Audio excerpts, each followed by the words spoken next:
60 이후 인생이 잘 풀리는 사람과 안 풀리는 사람의 결정적 차이 한 가지. 잠시 눈을 감고 깊게 숨을 들이마셔 보세요.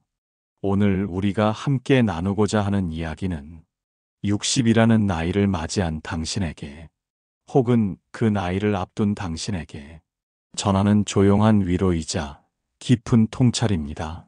많은 사람들이 60세를 인생의 황혼이라고 말합니다.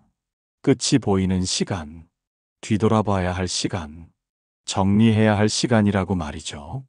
하지만 오늘 우리가 나누고자 하는 이야기는 전혀 다른 관점에서 시작됩니다. 60이라는 나이는 인생의 끝이 아니라 진정한 시작일 수 있다는 것. 어떤 사람들은 60 이후에도 눈빛이 더욱 맑아지고 마음이 더욱 자유로워지며 삶이 더욱 충만해집니다. 반면 어떤 사람들은 과거에 얽매여 괴로워하고 미래를 두려워하며 현재를 제대로 살지 못합니다. 그 차이는 무엇일까요? 나이가 들수록 건강이 중요하다고들 하지만 그것만이 전부는 아닙니다. 돈이 많으면 편안할 것이라고들 하지만 그건 역시 근본적인 해답은 아닙니다. 자녀들이 잘 되면 마음이 편할 것이라고들 하지만 그것도 온전한 행복을 보장하지는 않습니다. 수십 년간 수많은 어르신들을 만나보며 발견한 단 하나의 결정적인 차이가 있습니다. 그것은 바로 지금 이 순간 당신이 어떤 마음으로 살아가고 있는가 하는 것입니다. 더 구체적으로 말하면 과거의 무게를 어떻게 다루고 있으며 현재의 순간을 얼마나 온전히 받아들이고 있는가, 그리고 앞으로의 시간을 어떤 시선으로 바라보고 있는가 하는 것입니다.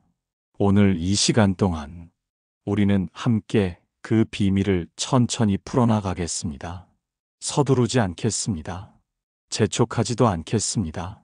마치 고요한 산사에서 스님의 법문을 듣듯이 차분히 깊이 마음에 새기듯이 들어보세요. 당신의 60 이후의 삶이 지금까지와는 전혀 다른 차원의 행복과 평화로 가득 찰 수 있습니다. 그 길을 함께 걸어가 보겠습니다. 1부, 시간의 무게를 받아들이는 법. 60년이라는 시간, 그것은 결코 가벼운 숫자가 아닙니다. 그 안에는 수많은 기쁨과 슬픔이 담겨 있고 이루어진 것들과 놓쳐버린 것들이 함께 있으며 사랑했던 사람들과 떠나보낸 이들의 기억이 층층이 쌓여 있습니다.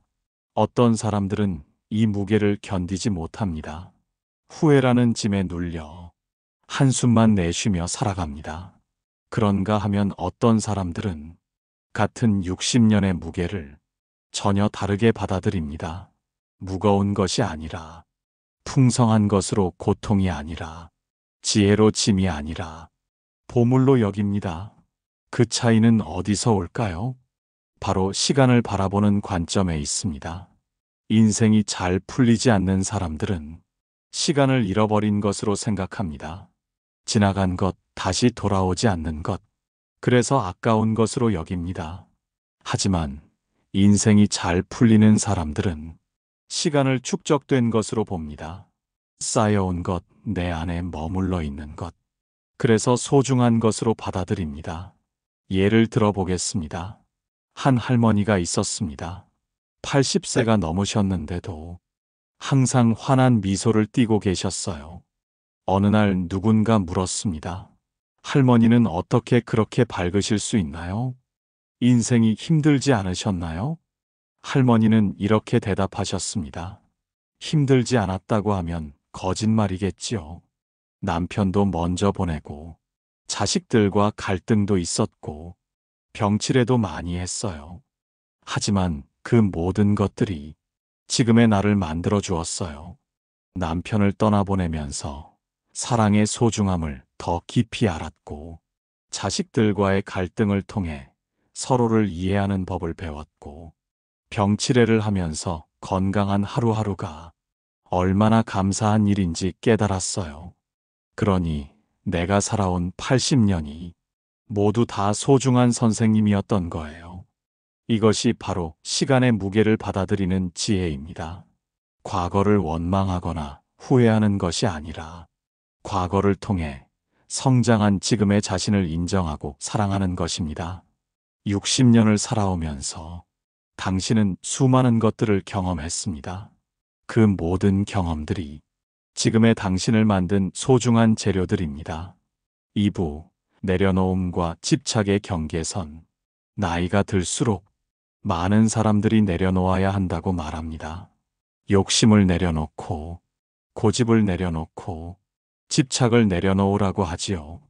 하지만 여기서 중요한 질문이 생깁니다. 정말 모든 것을 내려놓는 것이 옳은 일일까요? 60 이후 인생이 잘 풀리지 않는 사람들을 보면 한 가지 공통점이 있습니다. 무엇을 내려놓아야 하고 무엇을 붙잡고 있어야 하는지 그 경계를 제대로 구분하지 못한다는 것입니다. 어떤 분들은 모든 것에 무관심해집니다. 가족에게도 건강에게도 아무 관심을 두지 않으려 합니다. 이것을 체념이라고 부를 수도 있고 포기라고 부를 수도 있습니다. 반대로 어떤 분들은 여전히 모든 것에 집착합니다. 젊었을 때와 똑같이 자녀들의 인생을 조종하려 하고 과거의 성공에만 매달리며 변화하는 세상을 받아들이지 못합니다. 그렇다면 진정한 내려놓음이란 무엇일까요? 그것은 결과에 대한 집착을 내려놓되 과정에 대한 사랑은 더욱 깊게 품는 것입니다. 예를 들어 보겠습니다. 한 할아버지가 계셨습니다. 평생을 교사로 살아오신 분이었는데 은퇴 후에도 여전히 아이들을 가르치고 싶어 하셨어요. 처음에는 자신이 가르치는 아이들이 반드시 좋은 성적을 내야 하고 반드시 좋은 대학에 가야 한다고 생각하셨습니다. 그래야 자신의 가르침이 의미가 있다고 여기셨거든요. 하지만 나이가 들면서 깨달았습니다. 성적이나 진학 결과는 내가 통제할 수 있는 영역이 아니라는 것을. 대신 아이들과 함께하는 시간, 그들의 눈빛이 반짝이는 순간, 작은 깨달음을 얻었을 때의 기쁨, 이런 것들에 더 집중하기 시작했습니다. 결과에 대한 집착은 내려놓았지만 가르치는 일 자체에 대한 사랑은 오히려 더 깊어진 것이지요. 이것이 바로 지혜로운 내려놓음입니다. 내가 통제할 수 없는 것들에 대해서는 손을 놓되 내가 할 수 있는 일들에 대해서는 더욱 온전히 마음을 쏟는 것입니다. 자녀가 어떤 선택을 하든 그것은 자녀의 몫입니다. 하지만 자녀를 사랑하고 지지하는 마음은 결코 내려놓을 필요가 없습니다. 내 몸이 예전 같지 않더라도 완벽한 건강을 요구하는 집착은 내려놓되 지금 가능한 범위에서 최선을 다하는 마음은 계속 간직해도 됩니다. 과거의 성공이나 실패에 얽매이지는 않되 지금 이 순간 의미 있는 일을 하고자 하는 열정은 나이와 상관없이 품을 수 있습니다. 3부, 과거와 화해하는 용기. 60년이라는 시간 속에는 반드시 후회가 남아 있습니다. 그때 다른 선택을 했더라면, 그때 더 용기를 냈더라면, 그때 좀 더 지혜로웠더라면, 이런 생각들이 마음 한편에서 조용히 속삭입니다. 어떤 사람들은 이 후회들 때문에 평생을 괴로워합니다. 밤마다 뒤척이고 낮에도 마음이 무겁습니다. 하지만 어떤 사람들은 같은 후회를 가지고도 전혀 다른 삶을 살아갑니다. 그 차이는 무엇일까요? 바로 과거와 화해했느냐, 아직 전쟁 중이냐의 차이입니다. 과거와 화해한다는 것은 과거를 잊어버리거나 없었던 일로 만드는 것이 아닙니다. 과거를 있는 그대로 받아들이고 그 속에서 의미를 찾는 것입니다. 한 어머니의 이야기를 들려드리겠습니다. 그분은 젊은 시절 꿈이 많았습니다. 화가가 되고 싶었고 전시회도 열고 싶었습니다. 하지만 아이들을 키우느라 그림을 포기해야 했습니다. 생계를 위해 다른 일을 해야 했고 꿈은 점점 멀어져 갔습니다.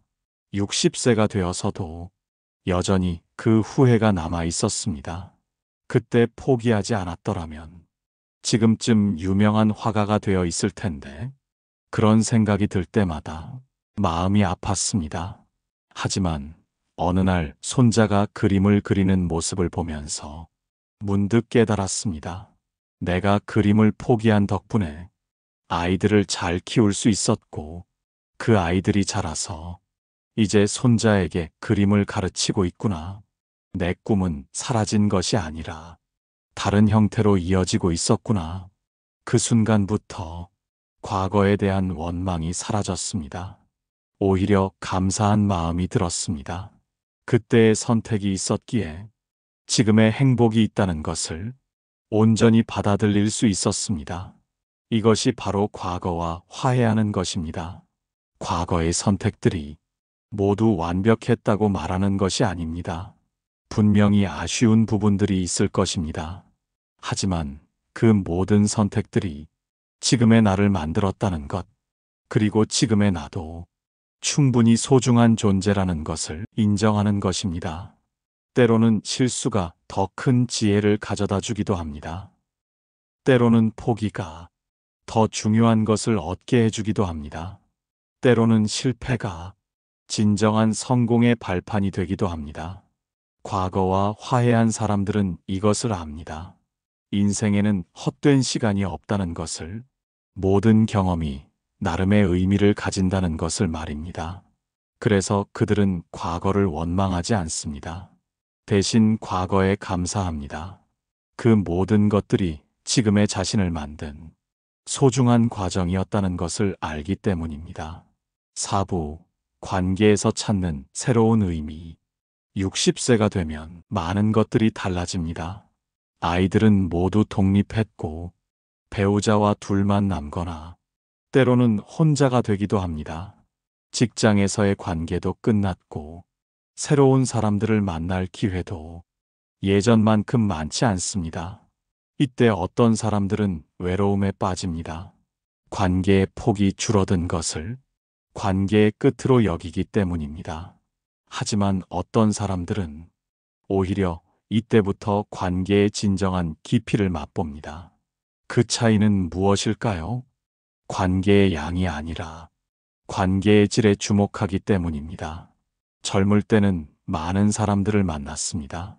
직장 동료들, 자녀들, 친구의 부모들, 각종 모임의 사람들까지 하루에도 수십 명의 사람들과 인사를 나누며 살았습니다.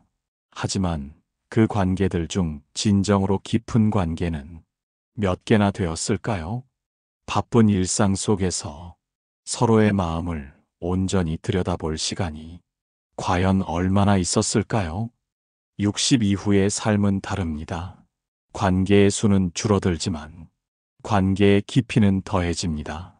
한 할아버지의 이야기입니다. 은퇴 후 처음에는 무료했습니다.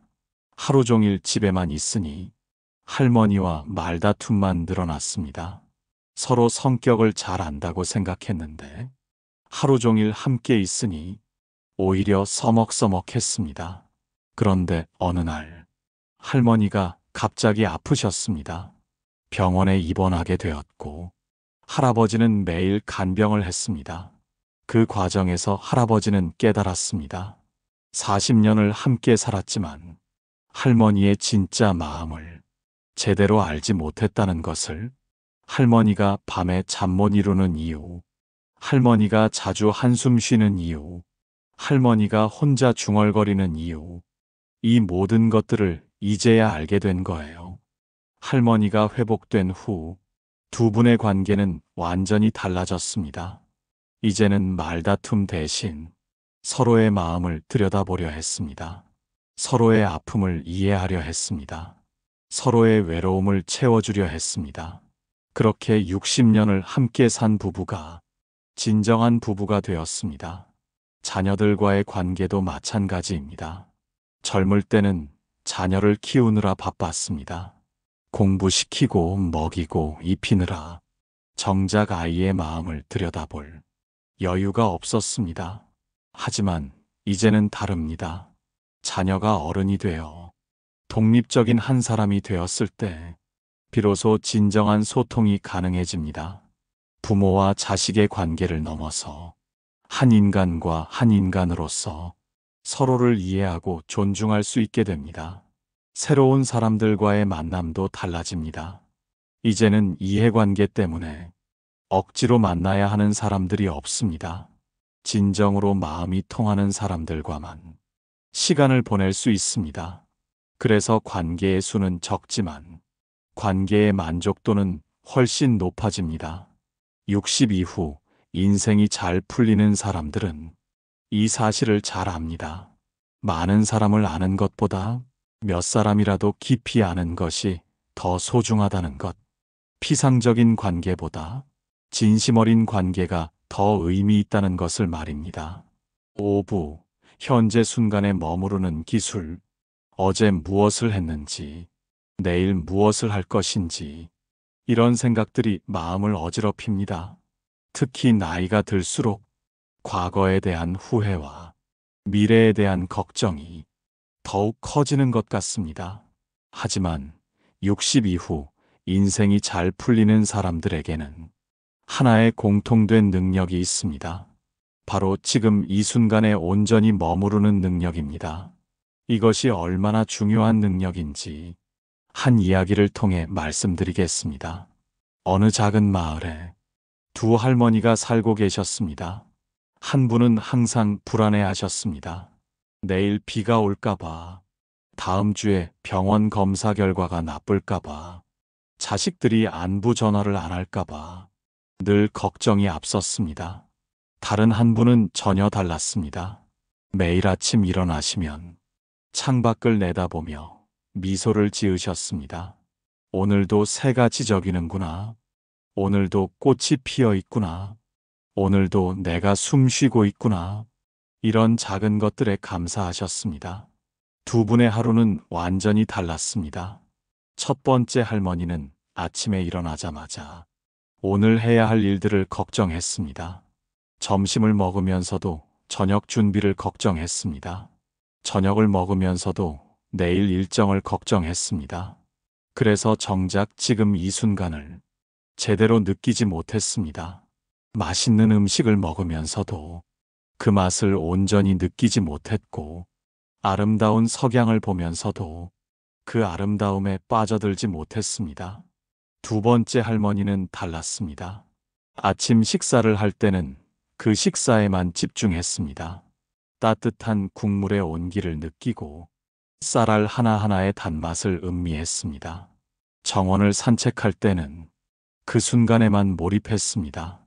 바람이 뺨을 스치는 감촉, 흙냄새와 풀냄새, 새들의 지저귐 소리, 모든 것을 온전히 받아들였습니다. 같은 하루를 살았지만 두 분이 경험한 하루는 완전히 달랐습니다. 첫 번째 할머니에게 하루는 걱정과 불안으로 가득한 시간이었고, 두 번째 할머니에게 하루는 감사와 기쁨으로 충만한 시간이었습니다. 이것이 바로 현재 순간에 머무르는 힘입니다. 지금 이 순간에 집중할 때 우리는 진정한 평화를 경험할 수 있습니다. 과거는 이미 지났습니다. 아무리 후회해도 바꿀 수 없습니다. 미래는 아직 오지 않았습니다. 아무리 걱정해도 확실하지 않습니다. 하지만 지금 이 순간은 확실합니다. 내가 지금 숨 쉬고 있다는 것, 내가 지금 살아있다는 것, 이것만은 확실합니다. 이 확실한 순간에 머물 때 마음의 평화가 찾아옵니다. 숨을 들이마시는 이 순간, 숨을 내쉬는 이 순간, 심장이 뛰는 이 순간, 이 모든 것들이 기적 같은 선물임을 깨닫게 됩니다.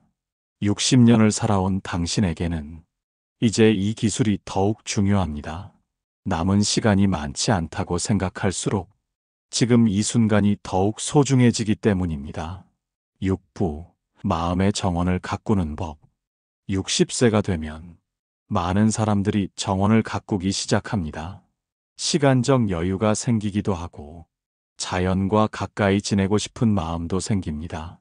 하지만 정말 중요한 것은 바깥의 정원이 아니라 마음의 정원을 가꾸는 일입니다. 마음의 정원이란 무엇일까요? 그것은 우리 내면에 있는 평화롭고 고요한 공간입니다. 어떤 상황에서도 흔들리지 않는 고요한 중심, 어떤 폭풍이 몰아쳐도 평온함을 유지하는 내면의 안식처입니다.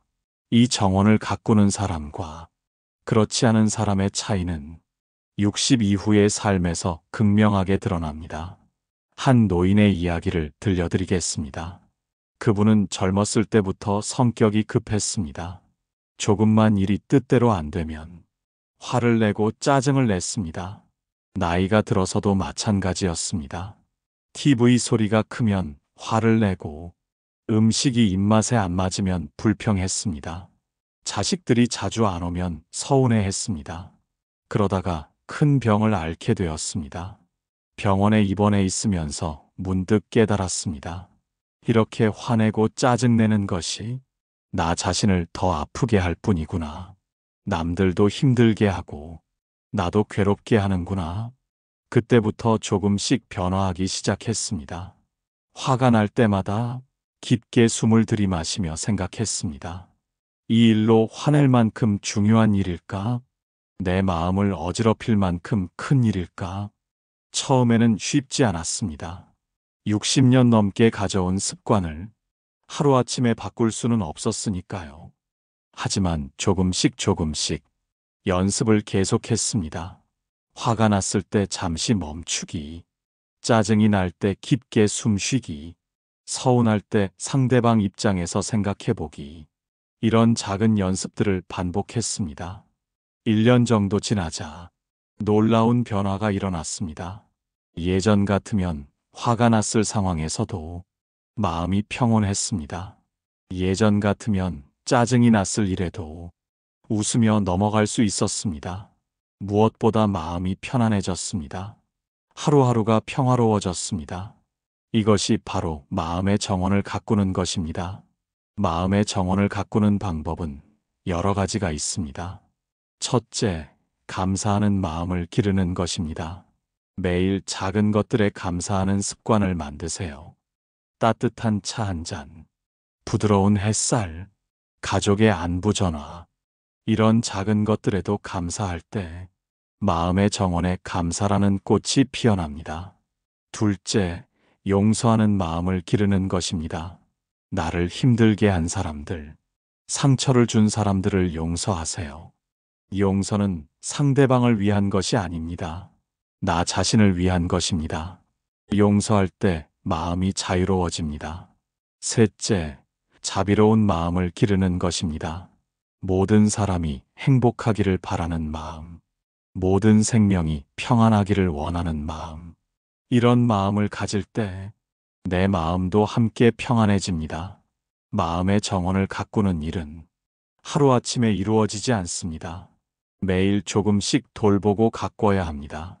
하지만 시간이 지날수록 그 정원은 더욱 아름다워지고 더욱 평화로워집니다. 그리고 그 평화는 나이가 들수록 더욱 소중해집니다. 7부, 나이 들매 선물. 이제 우리의 여행이 끝나갑니다. 지금까지 함께 나눈 이야기들을 마음 깊이 되새겨 보세요. 60 이후 인생이 잘 풀리는 사람들의 비밀. 그것은 특별한 재능이나 능력이 아니었습니다. 많은 돈이나 완벽한 건강도 아니었습니다. 그것은 바로 나이 듦을 선물로 받아들이는 마음가짐이었습니다.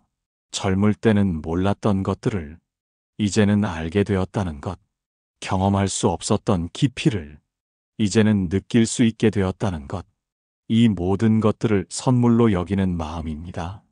60년이라는 시간은 결코 짧은 시간이 아닙니다. 그 안에 얼마나 많은 사랑이 있었고, 얼마나 많은 배움이 있었으며, 얼마나 많은 성장이 있었는지요. 이제 당신은 압니다. 진정한 행복이 무엇인지, 진정한 사랑이 무엇인지, 진정한 평화가 무엇인지를 말입니다. 이것이 바로 나이 듦의 첫 번째 선물입니다. 지혜라는 선물입니다. 두 번째 선물은 자유입니다. 이제 당신은 자유롭습니다. 남들의 시선에 얽매이지 않아도 되고, 사회적 성공에 매달리지 않아도 되며 허영심이나 경쟁심에 시달리지 않아도 됩니다. 진정한 자신으로 살 수 있는 자유, 하고 싶은 일을 할 수 있는 자유, 사랑하고 싶은 사람을 사랑할 수 있는 자유.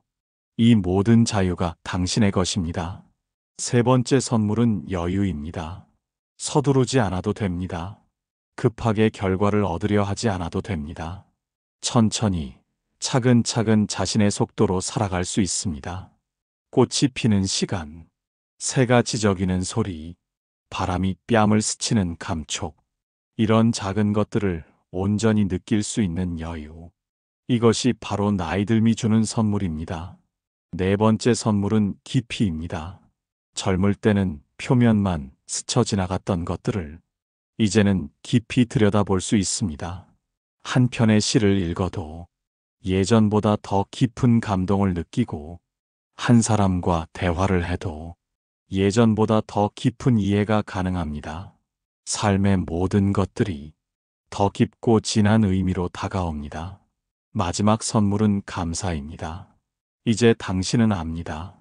살아있다는 것 자체가 얼마나 감사한 일인지, 사랑하는 사람들이 있다는 것이 얼마나 소중한지, 오늘 하루가 얼마나 귀한 선물인지를 말입니다. 이 모든 선물들을 받아들일 때 60 이후의 삶은 정말로 아름다워집니다. 더 이상 젊지 않다고 슬퍼하지 마세요. 대신 성숙해졌다고 기뻐하세요. 더 이상 예전 같지 않다고 아쉬워하지 마세요. 대신 새로운 단계에 들어섰다고 축하하세요. 인생의 가을은 봄만큼이나 아름답습니다. 다만 그 아름다움의 종류가 다를 뿐입니다. 봄의 아름다움이 희망과 설렘이라면 가을의 아름다움은 성숙과 완성입니다. 당신의 인생의 가을이 가장 아름다운 계절이 되기를 바랍니다. 지금까지 함께 해주셔서 감사합니다. 오늘 나눈 이야기들이 당신의 마음에 작은 씨앗이 되어 아름다운 꽃으로 피어나기를 바랍니다. 당신의 남은 인생이 평화와 기쁨으로 가득하기를 진심으로 기원합니다.